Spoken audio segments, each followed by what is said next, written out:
Hello students, welcome to the channel Advisors. This video is on cell division. Okay, so after a long wait, I know you people are waiting for this, were waiting for this video. So ठीक है, कोई बात नहीं, थोड़ा ज़्यादा delay हो गया है, I know, but this topic is very important from your exam point of view, from your higher studies point of view. तो वो आगे भी आने ही वाला है ये after your 10th 11th and 12th. तो इस जो है ना, ये जो टॉपिक है, एक्चुअली मैं बोलूँ तो पूरा जो हमने लाइफ प्रोसेस जो चैप्टर पढ़ा उसमें से सबसे इम्पॉर्टेंट ओके आपने किया एरोबिक एंड एनारोबिक रेस्पिरेशन वगैरह किया. जो भी फर्स्ट टाइम विजिट कर रहे हैं या तो डायरेक्टली उनको ये वाला नोटिफिकेशन मिला होगा, तो kindly do visit the other videos of this chapter life process. आपको डिस्क्रिप्शन बॉक्स में उसका लिंक मिल जाएगा, एक प्लेलिस्ट बना लेंगे. तो अभी तक ये होने के बाद हमारा 3 चैप्टर्स हो गया है, gravitation, heredity and evolution and this life process part 1. तो जिन्होंने भी अभी तक नहीं देखा है तो please do visit and watch the videos so that you will be in the continuation. Okay, तो first thing students, ये जो है ये part is totally based on heredity and evolution. Totally I can't say totally, some part, थोड़ा सा जो part है ना, हम लोग ने heredity and evolution में किया था, DNA वगैरह सब. तो जिन्होंने भी नहीं देखा है तो प्लीज़ वो भी देख लो, ठीक है. मैंने 9th स्टैंडर्ड का बनाया था, एक्चुअली डीएनए है, तो उसमें मैंने पूरा इन डिटेल सेल कैसे डीएनए बनता है, क्रोमोसोम्स कैसे बनता है, डीएनए कैसे बनता है, उससे जीन्स का क्या है, बहुत अच्छे से वो पूरा एक्सप्लेन किया है. और मैं वापस वो चीज़ यहाँ एक्सप्लेन नहीं करने वाली हूँ. So I hope you all are well aware about the functions of chromosomes, DNA और जीन्स का क्या काम है ना. तो ये सब चीज़ें हमने हेरिडिटी एंड इवोल्यूशन में पढ़ा हुआ है. सो प्लीज़ आप देख लीजिए, चाहिए तो मैं आपको आई बटन में जो है अपना वो लिंक दे दूँगी, तो आप वो लिंक देख लीजिएगा क्या है कैसा है. तो उसके बाद आपको ये पूरा पल्ले पड़ेगा. चलो ठीक है, बकवास कम और काम ज़्यादा. तो ये students, what do you mean by cell division? Cell division, as the name says, division, it is nothing but the division of cell.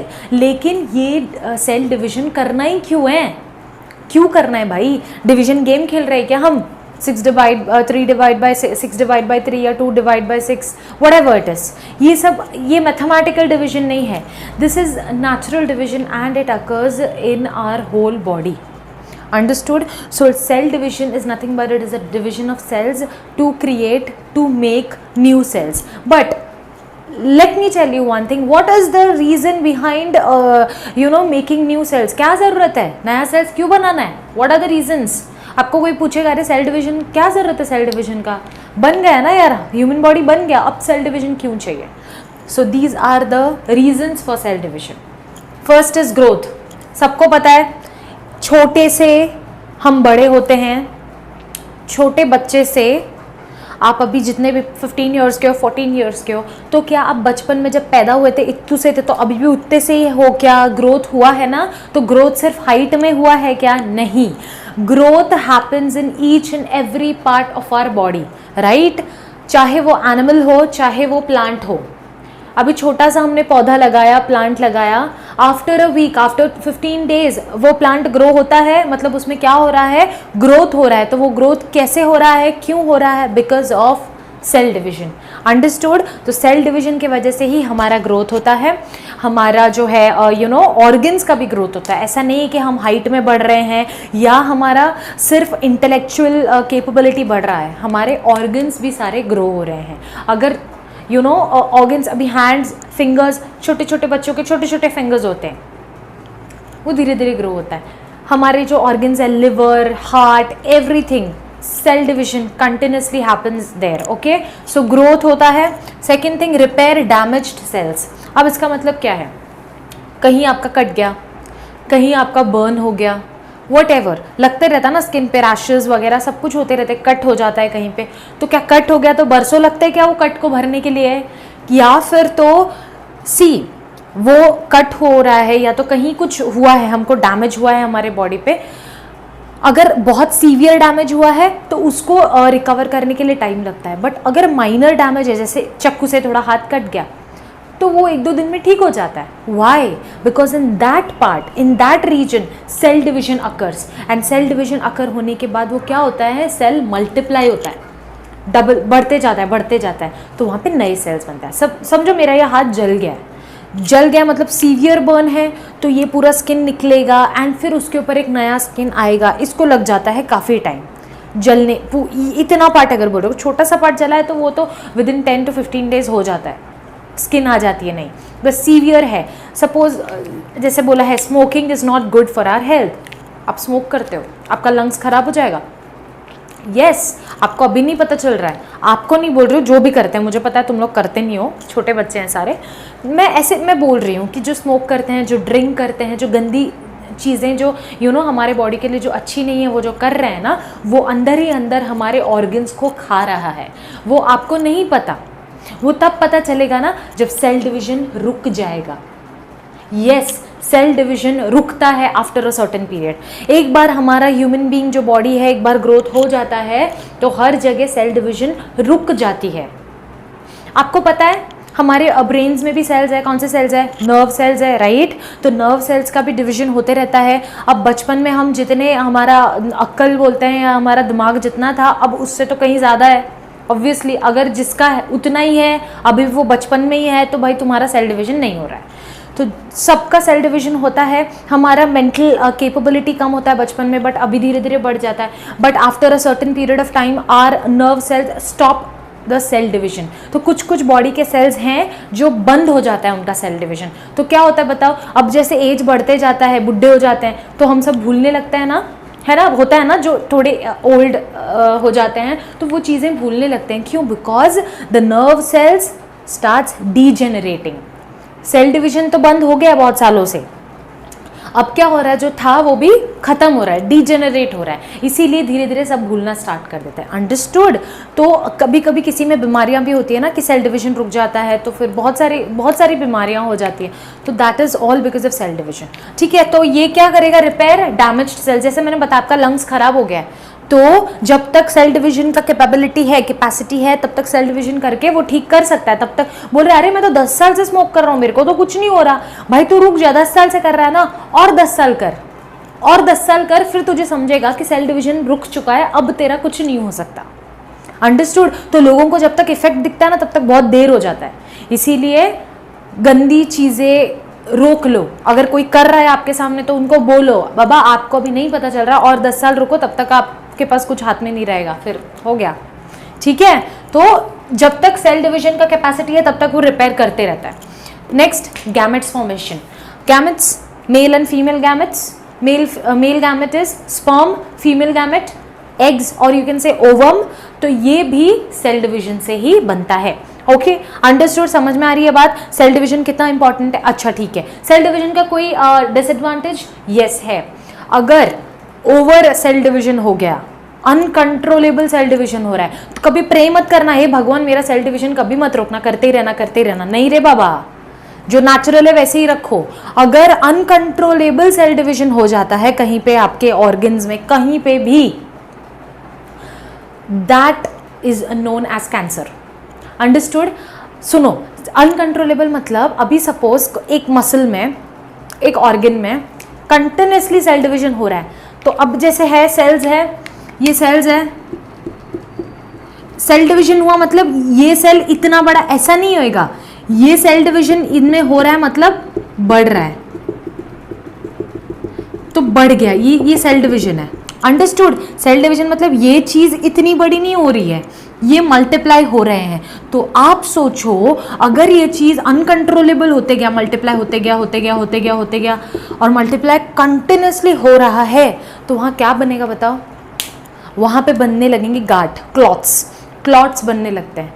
तो उसी क्लॉट्स को, अब कुछ कुछ क्लॉट्स होते हैं, कुछ कुछ जो गांठ होती हैं वो नेचुरल होती हैं, जैसे मसल वसल पे हो गया है ना, तो वो कुछ नहीं, दैट इज नॉट कैंसर। वो फिर भी दिखा देना इस सही, कहीं पे आपको बॉडी में कहीं पे भी गांठ फील हो रहा है, आप टच कर रहे हो, कहीं पे आपको गांठ फील हो रहा है, that is a tumour. So tumour may be a normal tumour और a cancerous tumour, so it depends, वो चेकिंग के बाद पता चलता है। तो understood, this is nothing but if अगर अनकंट्रोलेबल सेल डिवीजन हो गया तो फिर बीमारी, कम हुआ तो भी बीमारी, तो जितना होना चाहिए उतना ही सबके नॉर्मल बॉडी में होता है। अगर थोड़ा अबनॉर्मलिटी सेल डिवीजन में हुआ तो डिफरेंट डिजीज होते हैं। Understood? So this was about everything about cell division. Yes, now we will see कि हमारे बॉडी में कितने टाइप के सेल्स होते हैं। हमारे बॉडी में 2 टाइप के सेल्स होते हैं। क्या है वो बताओ? 2 टाइप के सेल हैं। एक को हम लोग बोलते हैं, सी सेल्स आर ऑफ 2 टाइप्स। एक को क्या बोलेंगे हम लोग? एक को बोलेंगे सोमैटिक सेल्स और बॉडी सेल्स। इसको सोमैटिक भी बोला जाता है या तो बॉडी सेल्स। दूसरा क्या है? दूसरा क्या है बताओ? जर्म सेल्स और क्या?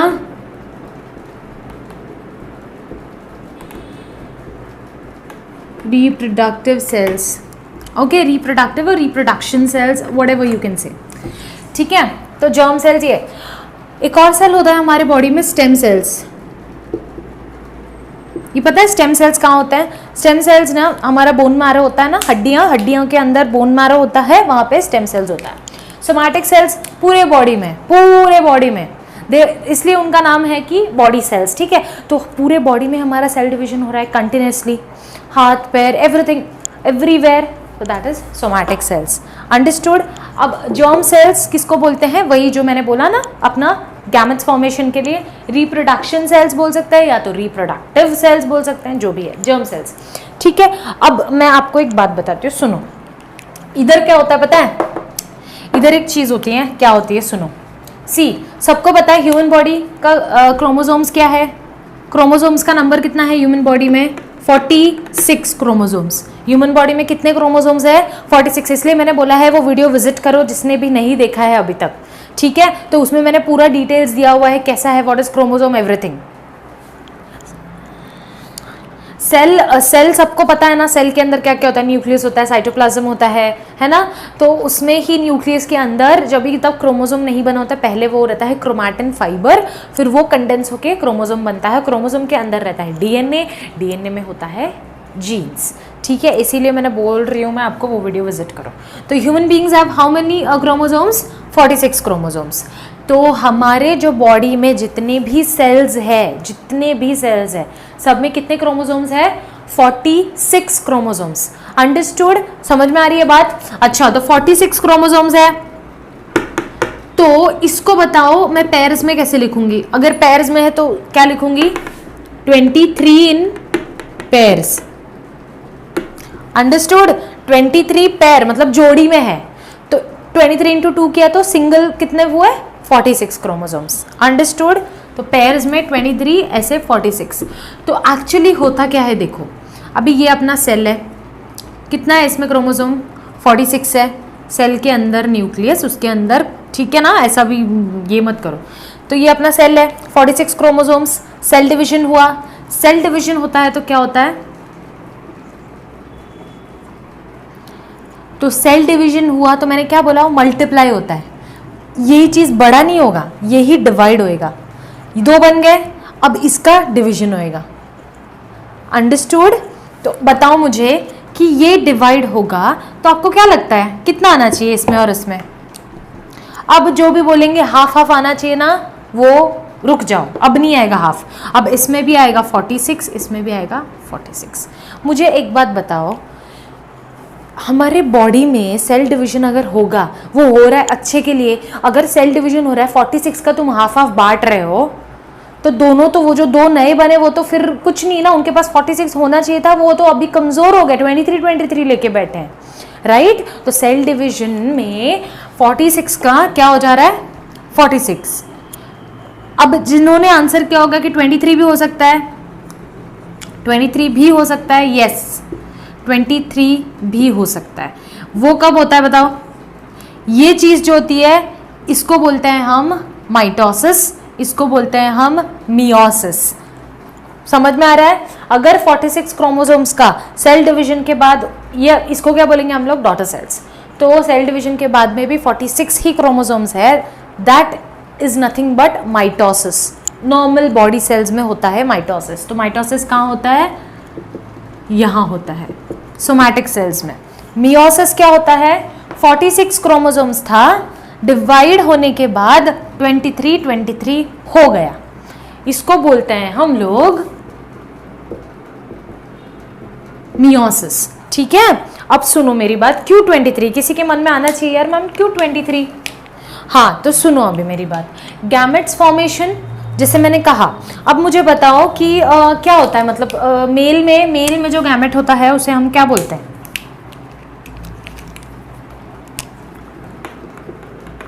मेल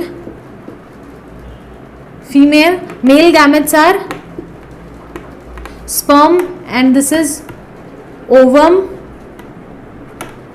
और एग। ये कहाँ बनता है बताओ? स्पर्म्स कहाँ बनते हैं? टेस्टिस में। ओवम कहाँ बनेंगे? ओवरीज में। ये तो सबको पता है। Okay fine. अब सुनो स्टूडेंट्स, आप सबको पता है reproduction is a life process in which the male and the female gametes fuse together to form a new cell. Okay, अब वो एक सेल ही एक ह्यूमन बीइंग बनता है। अंडरस्टूड? अब कोई दिमाग लगाओ, 46 का जो क्रोमोसोम्स है हमारे बॉडी में, राइट 46 क्रोमोसोम है, उसका सेल डिवीजन के बाद 46 हो रहा है ना? तो दैट इज नॉर्मल, अपना माइटोसिस जो हमारे पूरे बॉडी पे हो रहा है। क्यों? Why this? जैसे मैंने यहाँ पे गैमेट्स फॉर्मेशन, जर्म सेल्स में जो मायोसिस होता है, मियोसिस और meiosis you can whatever you can call, तो ये अलग क्यों है? अलग इसीलिए है बिकॉज यहाँ कुछ अलग होता है। वाई बताओ? अब अगर 46 है, राइट, अभी मेल गैमेट 46 का, मैं ऐसे बोल रही हूँ, सुनो मेरी बात, 46 को मैंने अगर डिवाइड किया, आप बोल रहे थे कि आना चाहिए क्वेश्चन 23 क्यों? अगर यहाँ पे 46 किया, यहाँ पे भी 46 हुआ, सेम एज योर, तो अब बताओ मुझे क्या आएगा? तो ये एक मेल गैमेट एक फीमेल गैमेट, अब दोनों फ्यूज होके क्या बनेंगे? 92 क्रोमोसोम्स का कोई ह्यूमन बीइंग बन सकता है क्या? मुझे बताओ। वो ह्यूमन बीइंग नहीं, कुछ और ही बनेगा फिर। Okay, so this is the reason, जो हमारे जर्म सेल्स है, हमारे जो रिप्रोडक्टिव ऑर्गन्स है, वहां पे ऑर्गन में 46 क्रोमोसोम रहता है, लेकिन ऑर्गन से जो हमारा स्पर्म एंड ओवम बनता है ना, तो वहां पे क्या होते हैं? 23 क्रोमोसोम्स होते हैं। This is the reason 23 chromosomes, mitosis में 23 क्रोमोसोम्स होते हैं। अंडरस्टूड? बात समझ में आ रही है? क्यों? तो 46 chromosomes divided into 23 and 23। Understood?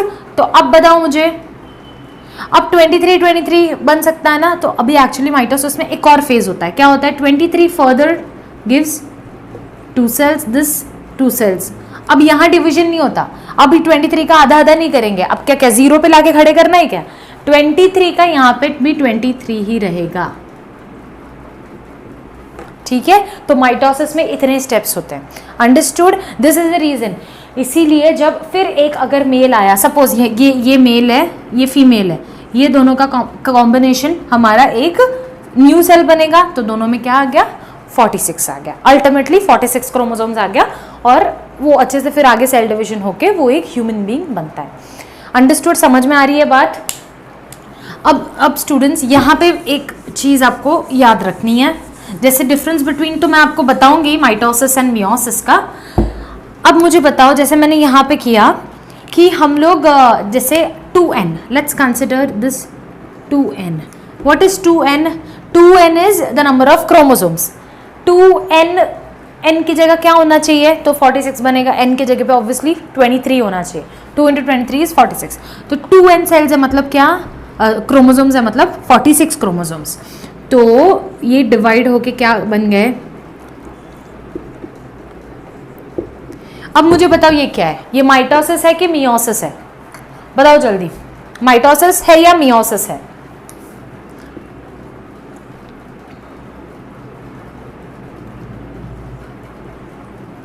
This is mitosis, this occurs in the whole body.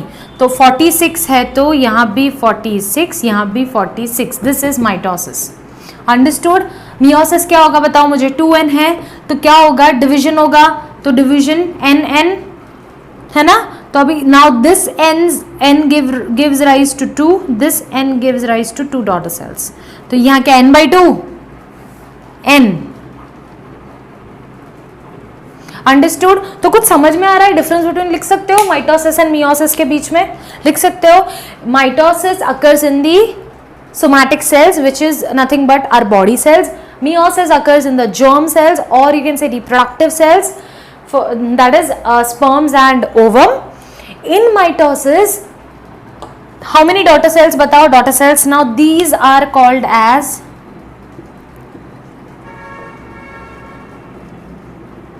daughter cells, even these.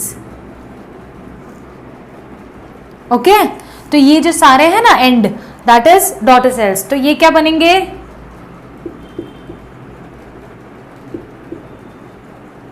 Parent cells. Understood? तो पेरेंट सेल्स में अगर 46 क्रोमोसोम है तो माइटोसिस में even the daughter cells and the parent cells have the same number of chromosomes, while in meiosis the daughter cells and parent cells do not have the same number of chromosomes. Understood?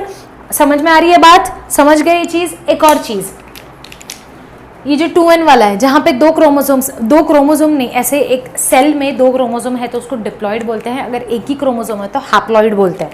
Just a term, extra information, वो जाने दो. समझ में आ रहा है? आप समझ सकते हो. तो अच्छा, तो माइटोसिस में ना स्टूडेंट्स कुछ दो एक्स्ट्रा, ये एक लेवल एक्स्ट्रा दिख रहा है ना, तो actually meiosis, I am so sorry, देखो कितना ये होता है ना, मियोसिस में 2 फेजेस है. एक फेज को हम लोग बोलते हैं मियोसिस 1, दूसरे को बोलते हैं मियोसिस 2. समझ में आ रहा है? क्यों बताओ? अभी इधर तो क्या हुआ, नॉर्मल डिवीजन हो गया, खत्म. इधर डिवीजन हुआ एंड वापस डिवीजन हुआ, तो मतलब 2 फेज में हो रहा है. तो जो फर्स्ट फेज है, ये फर्स्ट फेज 2n का क्या बन गया, nn, मतलब 46 का 23 क्रोमोसोम्स बन गया, तो उसको हम लोग बोलेंगे मियोसिस 1. अभी जो 23 2 बन गए, अब ये 23 2 बनाएगा, ये 23 2 बनाएगा. So this phase is meiosis 2. समझ में आ रही है बात? सब समझेगा जब हम लोग स्टेप बाय स्टेप सब जाएंगे ना, जैसे आपके टेक्स्ट बुक में देखो दिया हुआ है माइटोसिस के अलग अलग स्टेप्स है, प्रोफेज, मेटाफेज, सब कुछ होगा. ये मैं क्यों आपको अभी बता रही हूँ, because these are the basic things. कभी भी ना स्टूडेंट्स एक चीज याद रखना, मैं हमेशा एक रूल फॉलो करती हूँ, चाहे पढ़ाते वक्त चाहे पढ़ते वक्त. everyone should follow this. Always मैंने, जैसे मेरा एक वीडियो था कि कैसे पढ़ना है, राइट? कैसे पढ़ना है एक वीडियो है, राइट? कुछ समझ में नहीं आ रहा है क्या करें, मैंने वहाँ पे आपको ये स्टेप बताया हुआ है. पहले ना आपको पूरा एक ओवरऑल एक नॉलेज रखना बहुत ज़्यादा ज़रूरी है. एक ओवरऑल नॉलेज रख लो, उसके बाद एक एक टॉपिक के डेप्थ में जाओ. ऐसा नहीं है सेल डिवीजन है तो सेल डिवीजन को एकदम अच्छे से कर लिया, चलो माइटोसिस आया, माइटोसिस का मैं A to Z पूरा कर लूँगी, और जब मियोसिस में गई तो मेरे को फिर वो नया लगने लगा.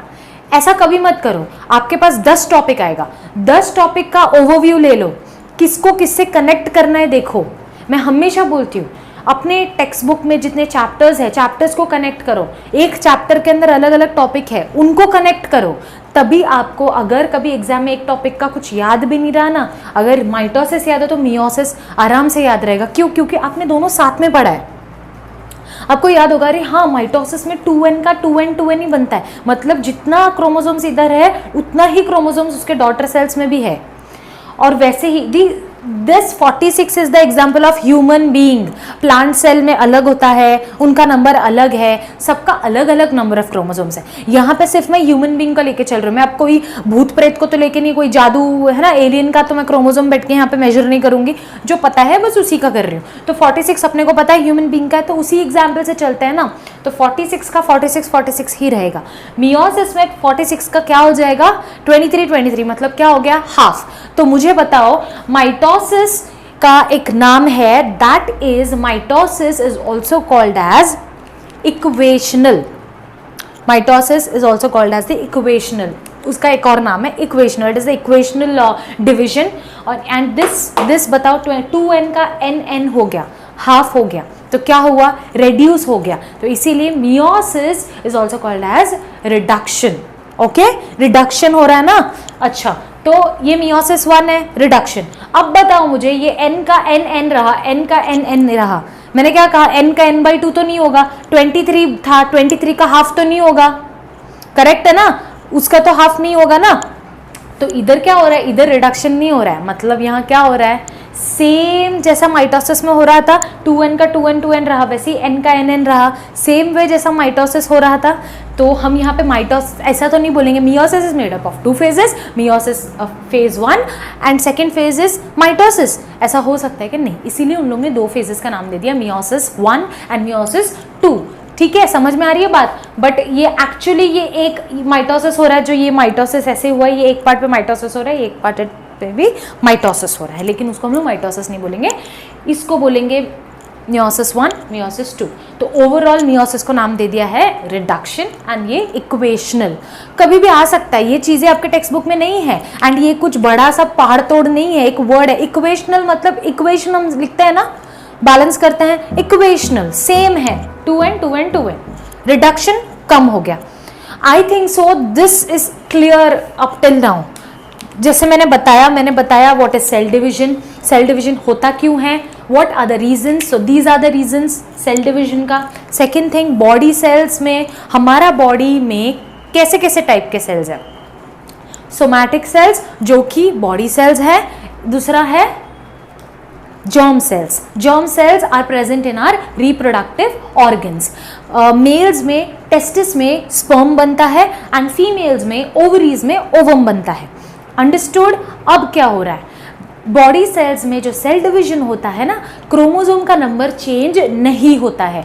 आप सोचो अगर क्रोमोसोम का नंबर चेंज हो गया, फॉर एग्जाम्पल यहाँ पे मेरा जल गया इतना पार्ट, ठीक है, जल गया, मुझे नया स्किन यहाँ पे आने वाला है 1 हफ्ते में, तो अगर मेरा सेल डिवीजन में क्रोमोसोम का नंबर चेंज हुआ, अरे बाप रे, ये जो मेरा स्किन का कलर है ना, अगर क्रोमोसोम का नंबर चेंज होते रहा, आप सोचो क्या हो सकता है, आ जाएगा यहाँ पे कुछ अलग ही आ जाएगा, ब्राउन कलर है अभी, suppose this is brown, right, this is brown, we Indians are brownish, right, हम पूरे सफेद तो नहीं है फॉरेनर्स जैसे, पता नहीं यार सेल डिवीजन हो गया, इतना पार्ट व्हाइट हो गया मेरा, होता है क्या रे कभी ऐसा, होता है क्या, नहीं होता है, लगता है बहुत खतरनाक भी लगता है, नाखून वाखून भी कभी दब गया, मशीन जो वर्कर्स काम करते हैं, मशीन गिर गया, नाखून उखड़ जाता है लोगों का, तो वहां पे सेल डिवीजन होता है और वहां पे नया नाखून आता है।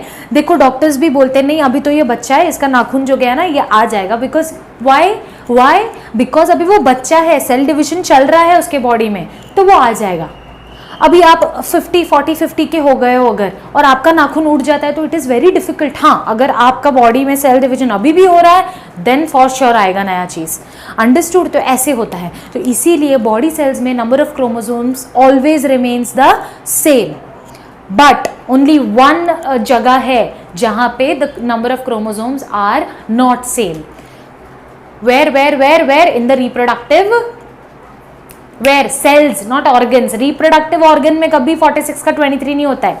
जो सेल्स है हमारे, जर्म सेल्स है, स्पर्म्स एंड ओवम्स, वहां पे अपना जो है क्रोमोसोम्स का नंबर चेंज होता है। तो क्या बन जाता है 2n का nn, मतलब हाफ बन जाता है। वाई, मैंने ये भी रीजन बताया क्यों, क्योंकि एक नया सेल बनने के लिए एक मेल का सेल आने वाला है, एक फीमेल का सेल आने वाला है। दोनों अगर 46 दिए तो 92 का एक नया ह्यूमन बीइंग कहाँ से बनेगा? 92 क्रोमोसोम्स, अद्भुत, कोई जादू ही बनने वाला है फिर वो।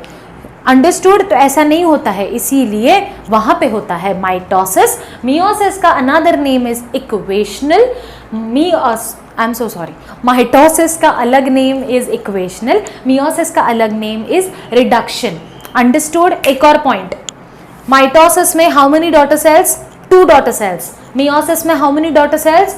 4 डॉटर सेल्स। नाउ स्टूडेंट्स, अब तुम लोग फर्स्ट सेकंड के बच्चे तो नहीं हो, फर्स्ट सेकंड नहीं, 5th 6th के तो नहीं हो, मैं पूरे बोर्ड में मस्त स्केल पट्टी से खींचूं difference between mitosis and meiosis. First point, mitosis is this, meiosis is that, ये सब नहीं होता है भाई, ठीक है। अब तुम लोग ने ये वीडियो देखा, तुमको जो जो पॉइंट समझा, माइट भी बहुत इंपॉर्टेंट होगा जो आपने सुना, सारे पॉइंट्स यहाँ मैं नहीं लिख पाई हूँ, आप वीडियो को पॉज करोगे और तभी का तभी वो पॉइंट नोट डाउन करोगे। अंडरस्टूड? क्योंकि क्या होता है, अपन स्टार्ट से लेके एंड तक देखते हैं और पॉइंट्स भूल जाते हैं। दोबारा तो देखने की आदत नहीं है हमारे, है ना, रीप्ले तो हम करेंगे नहीं, गाना होगा, डांस होगा तो रिप्ले कर करके 10 बार वो वीडियो देखेंगे, लेकिन पढ़ाई की चीज़ें एक बार देख लिया बस हो गया, सब समझ गया हम लोग को। तो ये मत करना। अगर ऐसा करना है तो आप जो देख रहे हो थोड़ा सा पॉज कर लो, पॉइंट लिख दो, पॉज कर लो, पॉइंट लिख दो। लेकिन इसमें ये दिक्कत ये होगी, आप कनेक्ट नहीं कर पाओगे सब चीज़ों को। तो मेरे लिए मैं जो बोल रही हूँ वो सुन लो, पहले देख लो, ये पूरा वीडियो देख लो, पहले पूरा देख लो अच्छे से। जैसे मैंने बोला, पहले एक आइडिया ले लेने का एंड देन फिर वापस से स्टार्ट करो और एक टॉपिक को देखते जाओ और लिखते जाओ, देखते जाओ, लिखते जाओ। क्योंकि आपको पता रहेगा कि अच्छा मैम ना वो 10 मिनट के बाद ये वाला पॉइंट भी बोलने वाले हैं, तो मैं उतना जगह या जो भी है मैं छोड़ के अपने हिसाब से, आपको आइडिया आ जाएगा। इसलिए पहले एक पूरा देख लेने का वीडियो और वापस से स्टार्ट करने का, और फिर एक टॉपिक के बारे में अच्छे से देख के पॉइंट्स नोट डाउन करने का। अब मैं आगे आपको बताऊंगी इन डेप्थ माइटोसिस में क्या क्या स्टेप्स होता है, मियोसिस में क्या क्या स्टेप्स होता है। Students, this topic is very very very important, mark my words, this topic is very important from the exam point of view as well as आगे 11-12 में भी अगर साइंस परस्यू करते हो तो डेफिनेटली ये बहुत इम्पॉर्टेंट है। अभी तो 11-12 छोड़ दो, अभी तो कर लो। तो नेक्स्ट हम लोग देखेंगे माइटोसिस एंड मियोसिस। माइटोसिस में कितने स्टेप्स हैं विद डायग्राम्स, मियोसिस में कितने स्टेप्स हैं विद डायग्राम्स। ओके।